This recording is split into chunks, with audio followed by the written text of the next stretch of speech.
il y a quand même de nouveaux noms qui apparaissent et ce qui peut augurer une ère nouvelle. Mais il y a également des anciens routiers qui réapparaissent et c'est là où nous pouvons peut-être avoir une petite crainte. Soit ils peuvent influencer la nouvelle classe qui monte, soit ils peuvent se convertir pour entrer dans l'ère nouveau comme le souhaite toute la population RDCN.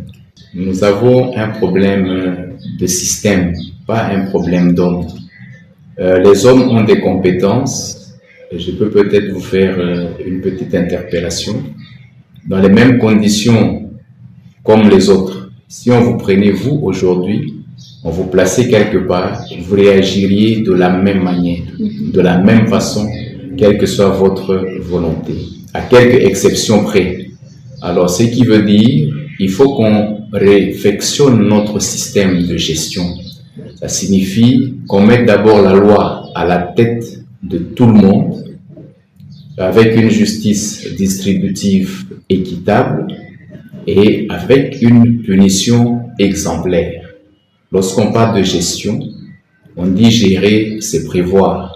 Dans un des discours du chef de l'État qui vient d'être reconduit, il avait promis de construire de nouvelles prisons.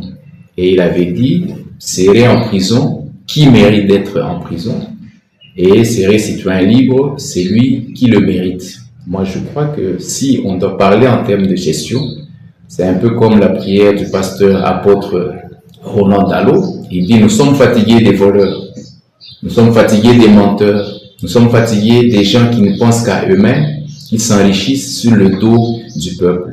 Est-ce que dans la nouvelle donne, ça va changer? La question reste posée. Est-ce que ceux qui viennent maintenant, ils viennent dans le souci de travailler pour la population ou bien ils viennent pour gonfler leur ventre? C'est encore une autre question, mais néanmoins, parmi les gens qu'on a cités comme élus au niveau provincial, il y a quand même des gens qui ont fait leurs preuves.